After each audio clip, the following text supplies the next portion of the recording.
Welcome student.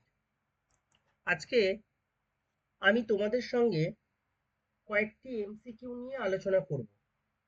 Multiple choice question.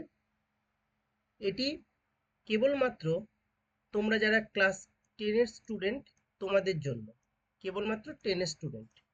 এছাড়াও biological science নিয়ে যারা ভবিষ্যতে বিভিন্ন কম্পিটিটিভ পরীক্ষার জন্য এগোতে চাও, তোমরাও কিন্তু ভিডিওটিকে ভালো করে লক্ষ্য করো। বিষয়টা কি না, কয়েকটি এমসিকিউ। বেশ, ফার্স্ট যে এমসিকিউ সেটি হচ্ছে কি, চোখের যে লেন্স, সেই চোখের লেন্সটি কি প্রকৃতির হয়? চোখের লেন্স হলো কি? এক, কনকেভ অবতল, কনভেক্স উত্তল, বাইকনকেভ অ্যান্ড বাইকনভেক্স। তাহলে এই চারটের মধ্যে কোনটা সঠিক উত্তর? এই চারটের মধ্যে সঠিক উত্তর হচ্ছে ঘ, যেটি অর্থাৎ বাইকনভেক্স, যাকে বাংলায় আমরা কি বলি, উভতল প্রকৃতির। 2 নম্বর কোয়েশ্চেন। এমসিকিউ তোমরা নিজেরা প্রশ্নগুলি উত্তর লিপিবদ্ধ করে রাখো, দিয়ে লাস্টে দেখো তোমাদের কতগুলি ঠিক হয় এবং কতগুলি সংশোধন করতে হয়। আমি কিন্তু শেষে অপশনটি বলবো আর কি। তাহলে প্রথম অপশনটি হলো কি, ঘ, বাই কনভেক্স। দ্বিতীয় প্রশ্ন, একজন ব্যক্তি মেডিকেল চেক আপের জন্য গিয়ে দেখেন যে তার চোখের লেন্সের বক্রতা বেড়েছে বা বাড়ছে। তার চোখের কোন ত্রুটি দেখা যাওয়া সম্ভব? অর্থাৎ বক্রতা বৃদ্ধি পাচ্ছে। মায়োপিয়া, ক্যাটারাক্ট যাকে আমরা বলি ছানি, 3 হচ্ছে প্রেস বায়োপিয়া, 4 হচ্ছে হাইপার মেট্রোপিয়া। তাহলে তোমরা উত্তরটি করো, আমি কয়েক সেকেন্ডের মধ্যে উত্তরটি বলে দিচ্ছি। Myopia, cataract, presbyopia, hypermetropia. এর উত্তর হচ্ছে ক, মায়োপিয়া। ওকে। কোয়েশ্চেন নাম্বার 3 কি, নিচের কোনটি জেনেটিক প্রকরণের উদাহরণ? নিচের কোনটি জেনেটিক প্রকরণ মানে ভ্যারিয়েশন, জেনেটিক প্রকরণ মানে ভ্যারিয়েশনের উদাহরণ? প্রথম অপশন, বরুণের বাম হাতে দাগ আছে কিন্তু তার বন্ধুর নেই। দ্বিতীয় অপশন, আনারুল সমীরের চেয়ে বয়স্ক। 3 নাম্বার, রীতা বেগুন খায় কিন্তু তার ভাই বাপন বেগুন খায় না। চতুর্থ অপশন, দুটি শিশুর চোখের রং ভিন্ন। অর্থাৎ এখানে যে চারটে বৈশিষ্ট্য দেওয়া আছে সেই চারটে বৈশিষ্ট্যের মধ্যে কোনটি হচ্ছে জেনেটিক ভেরিয়েশন? আরেকবার বলে দিই। ক, বরুণের বাম হাতে দাগ আছে কিন্তু তার বন্ধুর নেই। খ, আনারুল সমীরনের চেয়ে বয়স্ক। গ, রীতা বেগুন খায় কিন্তু তার ভাই বাপন বেগুন খায় না। ঘ, দুটি শিশুর চোখের রং ভিন্ন। আশা করি তোমরা উত্তরটি করেছো। এবার মিলিয়ে নাও। এই উত্তরটি সঠিক অপশন হচ্ছে ঘ, দুটি শিশুর চোখের রং ভিন্ন। এটি হচ্ছে জেনেটিক ভেরিয়েশন। এবার আমরা পরবর্তী যে প্রশ্ন সেই প্রশ্নটাকে এবার লক্ষ্য করি। 4 নাম্বার এবং 5 নাম্বার কি রয়েছে এখানে? চতুর্থটি, একটি বিশুদ্ধ লম্বা ক্যাপিটাল টি এবং একটি বিশুদ্ধ বেটে স্মল টি মটর গাছের মধ্যে সংকরায়ন করা হলো। F2 প্রজন্মে বিশুদ্ধ লম্বা ও বিশুদ্ধ বেটে মটর গাছের অনুপাত কত?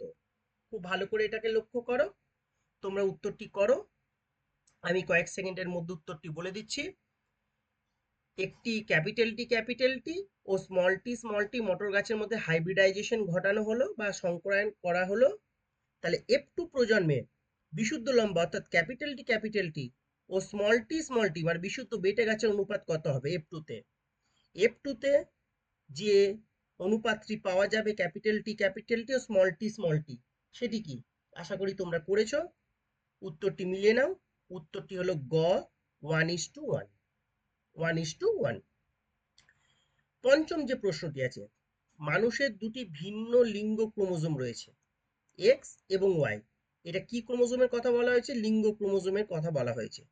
আচ্ছা, একটি পুত্র সন্তান কোন ক্রোমোজোমের সংমিশ্রণের উত্তরাধিকার হবে? এই জায়গাটা খুব গুরুত্বপূর্ণ, হচ্ছে উত্তরাধিকার, অর্থাৎ জন্মসূত্রে পাবে। একটি পুত্র সন্তান কোন ক্রোমোজোমের সংমিশ্রণের উত্তরাধিকার হবে? প্রথম অপশন, উভয় এক্স ক্রোমোজোম তার পিতামাতার একজনের কাছ থেকে। দ্বিতীয় অপশন, উভয় ওয়াই ক্রোমোজোম তার পিতামাতার একজনের কাছ থেকে। তৃতীয় অপশন, পিতামাতার উভয়ের কাছ থেকে এক্স এবং ওয়াই ক্রোমোজোমের সংমিশ্রণে। আর চতুর্থটি হচ্ছে কোনোটিই নয়। তাহলে তোমরা উত্তরটি করো, আমি একটু পরে উত্তরটি বলে দিচ্ছি। একটি পুত্র সন্তানের যে ক্রোমোজোম, সেই ক্রোমোজোমটি কোথা থেকে আসছে? উত্তর অপশন আশা করি তোমরা করে ফেলেছো, এবার মিলিয়ে নাও। অপশনটি হচ্ছে পিতামাতা উভয়ের কাছ থেকে এক্স এবং ওয়াই ক্রোমোজোম, অর্থাৎ পিতার কাছ থেকে ওয়াই এবং মাতার কাছ থেকে এক্স ক্রোমোজোম আসবে। ঠিক আছে, এবারে আমরা ষষ্ঠ বা 6 নম্বর যে প্রশ্নটি আছে, সেই 6 নম্বর প্রশ্নটিকে এবার আমরা লক্ষ্য করছি। কি আছে দেখো একটু ভালো করে, তোমরা উত্তরটি করার চেষ্টা করো, তারপর আমি তো বলে দেবো অবশ্যই। নিচের কোনটি একই খাদ্যের জন্য অন্তঃপ্রজাতি সংগ্রাম? খুব সুন্দর প্রশ্নটি। এটা বিভিন্ন উদাহরণ দিয়ে আসতে পারে, কিন্তু বিষয়টিকে তোমাদের জানার প্রয়োজন। আজকে যেটা আলোচনা হচ্ছে, আমি একটু আগেই বলে দিলাম যে আজকে আমি তোমাদের জন্য কিছু এমসিকিউ প্রশ্ন নিয়ে এসেছি, মাল্টিপল চয়েস কোয়েশ্চেন। এবং এই মাল্টিপল চয়েস কোয়েশ্চেনগুলি বিশেষ করে যারা মাধ্যমিক পরীক্ষার্থী তাদের জন্য গুরুত্বপূর্ণ। এছাড়াও তোমরা যারা বিভিন্ন বায়োলজিক্যাল কম্পিটিটিভ পরীক্ষার জন্য প্রস্তুতি নিতে চাও বা নিচ্ছ, তোমরাও ভালো করে দেখো। তাহলে নিচের কোনটি একই খাদ্যের জন্য অন্তঃপ্রজাতি সংগ্রাম? ক, বক ও মাছরাঙার মধ্যে সংগ্রাম। খ, ঈগল ও চিলের মধ্যে সংগ্রাম।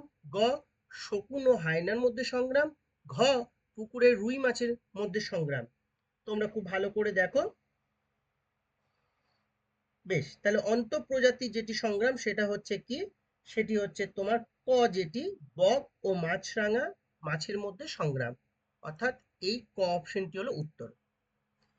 7 নম্বর প্রশ্ন, তিমির ফ্লিপার এবং পাখির ডানা হলো কি? ক, সমবৃত্তীয় অঙ্গ। খ, সমসংস্থ অঙ্গ। গ, নিষ্ক্রিয় অঙ্গ। ঘ, প্রতিস্থাপিত অঙ্গ। তোমরা উত্তরটি করো। তিমির ফ্লিপার ও পাখির ডানা আশা করি করেছো, উত্তরটি মিলিয়ে নাও।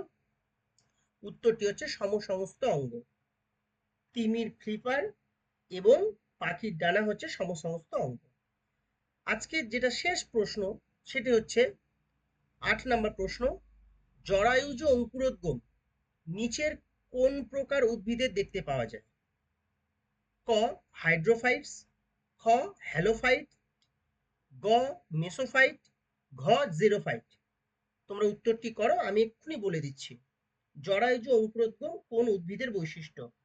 কার দেখতে পাওয়া যায়? Hydrophyte, halophyte, mesophyte, xerophyte. তোমরা ভালো করে ইয়ে করো, ভালো করে উত্তরটিকে করার চেষ্টা করো, আমি বলে দিচ্ছি। জরায়ুজ অঙ্কুরোদ্গম হচ্ছে হ্যালোফাইট উদ্ভিদের বৈশিষ্ট্য।